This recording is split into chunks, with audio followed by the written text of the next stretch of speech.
মাত্র 4 বছরের এক শিশুর ঝাড়ফুঁক দেওয়া পানি ও তেল ব্যবহার করে সুস্থ হয়ে যাচ্ছে অসুস্থ রোগীরা।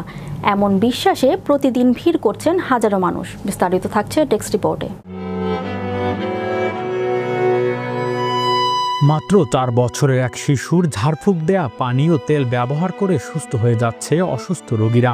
এমন বিশ্বাসে প্রতিদিন ভিড় করছে হাজারো মানুষ। এ খবর ছড়িয়ে পড়তেই উপচে পড়া লোক সামলাতে হিমশিম খাচ্ছে তার পরিবারের সদস্যরা। শুনতে কাল্পনিক মনে হলেও এমন ঘটনা দেখা মিলেছে শেরপুর জেলার শ্রীবর্দী উপজেলার ভাটি লঙ্গলপাড়া এলাকায়। তবে সচেতন মহল বলছে এটা কুসংস্কার ও ভ্রান্ত বিশ্বাস ছাড়া কিছুই নয়। আর বিষয়টি নিয়ে উপজেলা প্রশাসন প্রয়োজনীয় পদক্ষেপ গ্রহণ করেছে। স্থানীয় কাপড় ব্যবসায়ী আব্দুল ওহাব তার 4 বছরের শিশুপুত্র লাবিব হলেন সেই শিশু কবিরাজ। আল্লাহর নামে ঝাড়ফুঁক দেওয়া, তার তেল ব্যবহার করলে ও পানি পান করলে জটিল ও কঠিন রোগে মুক্তি মিলবে দাবি অনেক রোগী ও তার স্বজনদের।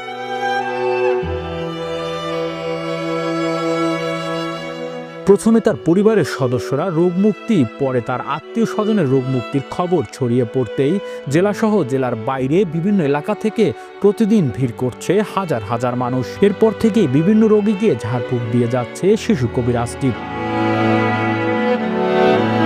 তার পরিবারের সদস্যদের দাবি এটা আল্লাহ প্রদত্ত অলৌকিক ক্ষমতা। অন্যদিকে স্থানীয়রা সচেতন মহল এগুলো কুসংস্কার ছাড়া আর কিছুই নয় বলে দাবি করেছেন। চিকিৎসা বিজ্ঞানে এর কোনো ভিত্তি নেই বলেও জানান অনেকেই। শিশুটি নিজের মনে বাবার সঙ্গে পানি দিয়ে খেলছে। দুজন মানুষ বালতি পানি এনে বোতল ভরাচ্ছে। তার বাবা তাকে খেলাধুলা বন্ধ করে পানিতে ফু দিতে বলছে। অমনি ছেলেটি মাথায় গিয়ে পানিতে ফু দিচ্ছে। অপরদিকে শত শত মানুষ লাইনে দাঁড়িয়ে এক এক করে পানি ও তেলের বোতল এগিয়ে শিশুটির মুখের কাছে ধরছে। আবার কখনো শিশুটি তার বাবার কোলে বসে সারিবদ্ধ হয়ে দাঁড়িয়ে থাকার মানুষের বোতল ভর্তি পানি তেলের শিশিতে ঝাড়ফুঁক দিচ্ছে। এতেই তৃপ্তি নিয়ে সবাই রোগ মুক্তির আশায় বাড়ি ছাড়ছে। প্রতিদিন সকাল 10টা এবং বিকেল 5টায় 2 ধাপে চলে এই ঝাড়ফুঁক। আগত রোগীদের মধ্যেও নারী সব থেকে বেশি। এ সময় জেলার বিভিন্ন স্থান থেকে আগত নারী ও পুরুষ রোগী ও রোগীদের পরিবারের সদস্যরা বলেন, অনেক অসুস্থ রোগী ডাক্তারের চিকিৎসায় ব্যর্থ হয়েও এখানে এসে সুস্থ হয়েছেন।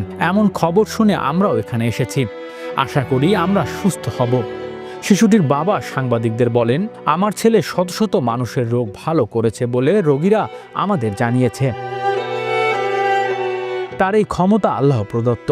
প্রথমে সে তার মায়ের চিকিৎসা করে ভালো করেছেন, পরে সুস্থ করেন এলাকার আঘাতপ্রাপ্ত স্থানীয় কয়েকজন ফুটবল খেলোয়াড়দের। এরপর থেকে জানাজানি শুরু হলে মানুষের ভিড় জমে। আল্লাহর নাম নিয়ে আমার ছেলে ফু দিয়ে দিলেই অনেকে সুস্থ হয়ে যায়। এ কারণে হাজার হাজার লোক আসছে। এর জন্য আমার ছেলে আজ পর্যন্ত একটি টাকাও কারো কাছে নেয়নি। এ সময় তিনি তার ছেলের একজন আলেম বানাতে চায় বলে দোয়া চান।